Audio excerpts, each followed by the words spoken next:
Today, we are unpacking something literally almost all of us experience, but, we rarely stop to actually figure out why. We're diving into the true psychology of the night, and specifically the absolutely fascinating reasons why we stay up so late. Okay, picture this. It is 2 a.m. Your eyelids are incredibly heavy, like fighting to stay open heavy. And you know for a fact you are going to deeply regret this tomorrow morning when your alarm starts blaring. And yet, you just keep scrolling, or watching, or just staring at the ceiling thinking. You'll do practically anything except actually go to sleep. It's such a relatable scenario, right? But why on earth do we do this to ourselves? Okay, let's dive into this. It is so easy to just beat yourself up the next morning and blame the whole thing on a lack of self-discipline. You think, I just have terrible habits, but psychology tells us a totally different story. This isn't just a bad habit. There are deep, very real psychological drivers keeping you awake. It's all about how your brain processes your day.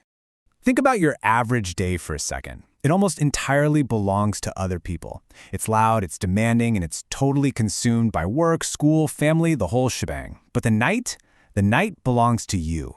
When the sun goes down, all those demands finally just stop. Psychologically, this creates an intense, almost addictive feeling of freedom. So if we want to improve our sleep hygiene, we actually have to trick this psychological trigger. A great way to do this is scheduling just 20 minutes of untouchable, protected personal time earlier in the evening. That way your brain doesn't feel like it has to steal that time from your sleep schedule later on. There's also the sense that the night feels safe, simply because tomorrow hasn't started yet. Let's be real, the end of the day often brings us face to face with a tough reality. Tomorrow is coming. And with tomorrow comes a whole new set of deadlines, problems, and responsibilities. So for a lot of us, staying awake becomes this subconscious escape route. A really fantastic habit to break this cycle is what we call the evening closeout. Just write down your top 3 tasks for tomorrow before you even sit down for dinner. It basically gives your brain permission to stop running from tomorrow and just finally rest.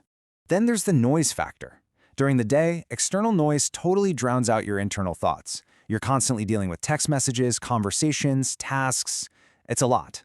But at night, when everything finally goes quiet, your brain suddenly has this unbroken time to think, replay old memories, and try to solve problems. It's like your thoughts suddenly get a microphone. Instead of just lying there in bed letting those thoughts race out of control, try keeping a brain dump journal right on your nightstand. Getting all those thoughts out of your head and onto paper is a huge signal to your brain that it's officially safe to power down. Now, what's really interesting about this slide is how it perfectly captures our brain's dilemma. Our brains are absolutely hardwired for immediate rewards. Watching just one more video, one more episode, or doing one more scroll, that offers instant satisfaction.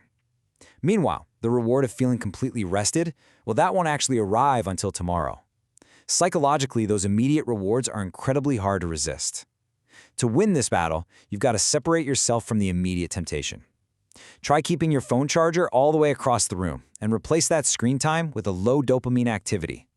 Grabbing a physical book is perfect for this because it gently guides your tired brain right towards sleep. After dark, many of us actually just feel calmer, more creative, and way more relaxed.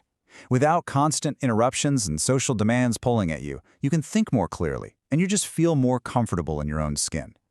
And because you finally feel that deep peace, you're naturally reluctant to let it go. You want to hold on to it. You can actually honor this feeling by creating a dedicated wind-down routine. Maybe try dimming the lights, or making some warm decaf tea. This way, you still get to enjoy the absolute calm of the night, but you're using it as a bridge to sleep, rather than a barrier keeping you awake. So, the crucial point is this. Staying up late isn't a moral failing. It's definitely not simply laziness. Sometimes it's about claiming a little freedom. Sometimes it's about dealing with stress. But once you understand that you aren't broken, that you're just seeking a well-deserved moment of peace, you can start giving your brain that peace earlier in the day through better habits. You don't have to sacrifice your precious sleep for it anymore. Which brings us to our final thought. Are you actually avoiding sleep? Or are you just searching for yourself? Tonight, as you look at your own routine, offer yourself a little bit of self-compassion. Try implementing just one of these new habits we talked about, and see if you can find that peace before your head hits the pillow. Thank you so much for joining me on this explainer, and keep asking the big questions.